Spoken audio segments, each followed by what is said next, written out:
Delta0125 here again for YouTube. This time doing a comparison of the G&G F2000 and the GLS F2000, the older model of the F2000. Which all I really need in this video is the bodies in the mag catch. And if my camera is screwing up, it's because it's webcam. I'm not using my flip video cam right now. But anyways, on to the magazine comparison. I have a Magpul E-Mag, the one that's rumored to fit with the G&G F2000. I have found that it is not for a certain reason. The there goes my camera again.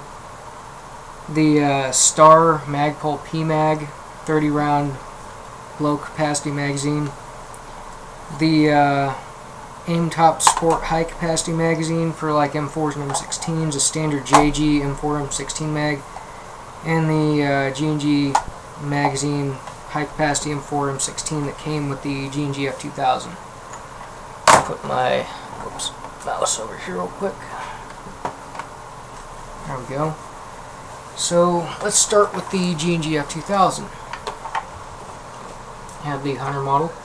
Yes, I did skirmish with it. It is, to answer your question real quick, it is accurate at 430 FPS with .25s, and I still run Crossman .25s in it. There goes my camera again.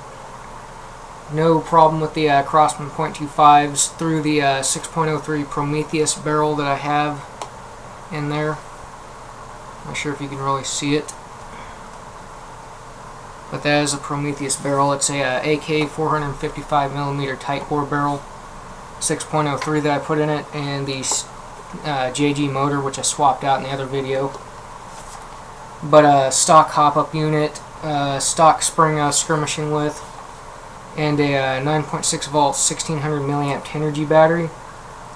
The rounds were pretty much countable, sort of say, when you're firing on full auto at 430 FPS, but that's kind of to be expected with a 9.6, and even with the JG motor that's in here.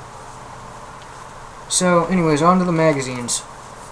Now that I've chatted for a bit. Magpul E-Mag is supposed to be a 120 round mag, but it says 30 on it. Not sure about that. Anyways, taking the cover off that comes with them. E-Mag. My camera's doing that autofocus thing again. What I noticed is in the back here, if you can see that, they get thicker right about here.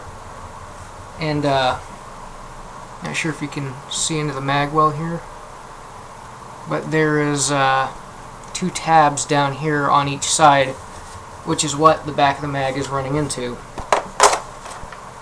It goes in, but it won't click in because of the 2 tabs that are in there. And when you go to activate the mag release, mine's still stiff. Usually you have to pull really hard on this to get it out because the because you would have been slapping in like that, and so yeah, harder to get it out. I think I just jammed it in there yet again. Let me see if I can wiggle this one out. Okay, there we go. As I said before, harder to get it out when you jam the magazine in there because the way the back of that, if my camera would quit auto-focusing, the back of that is thicker towards the base there. That is why it gets jammed in there. Although I will grant that if you got rid of the 2 tabs, it'd probably fit in a lot better. And I think that's also the problem with these P-Mags, because they fit into the JLS just fine. And I don't think the JLS has the tabs in the mag well. But as you can see, they won't fit in to the F2000 by G&G. Meanwhile, the Aim Top, just dropped the mag. The Aim Top Sport magazines, I hate my camera. Anyways, the Aim Top Sport magazines have their logo on the base. They fit in just fine, click into place, actually look better than the F2000 in my opinion. Smoother coming out than a polymer magazine. JG mags fit in, don't wobble too much. There's some play, but they don't wobble as much as some guns do. Same with the Aim Top Sport magazine. And the G&G ones on the base, all they say is made in China. Not sure if you can see that. And then the stock G&G F2000 magazine, which is actually more of an OD green than a blackish color. You'll see what I mean if you get one. But anyways, has some good markings on it, 5.56 by 4.5. On the base it says G&G Armament, caliber 5.56 millimeter, G&G Armament parts and accessories. And this one I don't believe has a quick wind system on it. Just has the wheelbase on it, and my camera is a POS. Meanwhile, I'm not sure if you can hear that. This one has the most play out of them, but that's kind of expected from an extended mag. Holds approximately 500 rounds fully loaded, meaning also wound up. Only holds 450 in the reservoir. And these mags hold about 330 total. G&G and the Aim Top Sport ones. And that's fully wound up with extra BBs put in the back. So that's the F2000's compatibility with magazines. And I might later on get some tools and remove the tabs in the back. Meanwhile, yes, as I expected, the JLS does not have the tabs in the mag well, and I'm not sure if you can see that or not, and it does have the gearbox in there, but this is a parts gun, doesn't have a barrel or hop-up unit in it. I'm trying to sell it on my local forums, but I might just fix it up if no one wants it. But anyways, JLS F2000. Let's see, the Magpul E-Mag. Camera's auto-focusing again.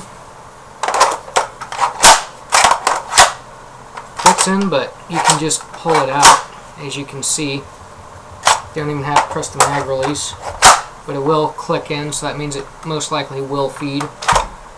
Just be careful when you're pulling the mag out or running around with it. It can and most likely will fall out on you. Meanwhile, the Star P mags, and of course my camera is going to autofocus on it. Anyways, the Star P mags, this one's OD green in color. These fit into it firmly, although you can pull them out because the JLS is weak mag catch. But if you want, slap them in place. They won't fall out on you when you're running with them, but you can just pull them out. And no, I'm not ruining the mag catch on the magazine itself, if you're wondering why I'm doing that. It's just the JLS has a pot metal mag release inside, and I believe this one's pretty worn down.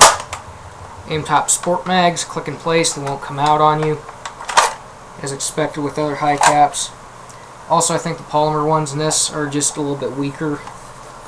Meanwhile, the G&G F2000 kind of holds on to them. G&G magazine also clicks in place just like the Aim Top Sport ones. And then the G&G F2000 high cap, which I haven't actually tried in this yet, just like the mag. Clicks in place, holds in. Looks a little bit better on this smaller model, if you will. Again, has mag wobble. Yes, I know you're probably going to complain about the camera, but deal with it. You guys wanted a stand, so this is as good as it's going to get for a stand. Also, the high caps in the JLS wobble a lot, just like pretty much any other mag except for the Star P mag, which fits in, won't wobble, won't come out unless you pull really, really hard. Or not really, really hard, but you know what I mean. So, anyways, that's the comparison of the F2000s. I do have an M4 back there for comparison, but I guess I'll do that. Well, actually, I might as well right now. I mean, I don't think we're running on 10 minutes yet. My G&G M4. Whoa, almost stepped in my parts box. G&G M4 that I did use at the op on the 22nd. Well, I didn't use it, but my cousin did. star P-mags, of course, fit in it. That's why I keep in it. The E-mag, just a test. Both fit in, but it's a snug fit. See if it'll release. Yep, it'll release, but you have to pull it out. Let's see. And just for the look, since you all know what a high cap looks like and P-mag looks like in this, I'm going to stick the G&G high cap in it. A bit longer than a standard one, which, of course, looks like so.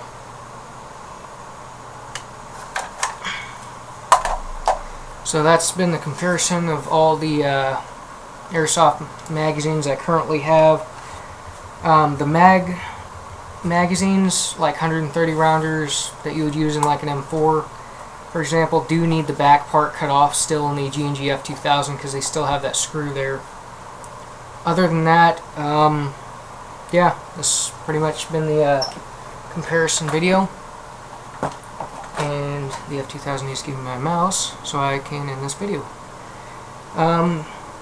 So yeah, the bottom rail that I had glued on this kind of just snapped off when we were going to the game, so I just threw the gun in the bag, in a duffel bag, not really thinking about it. So yeah. Anyways, this is the end of the video. Delta 0125 signing off.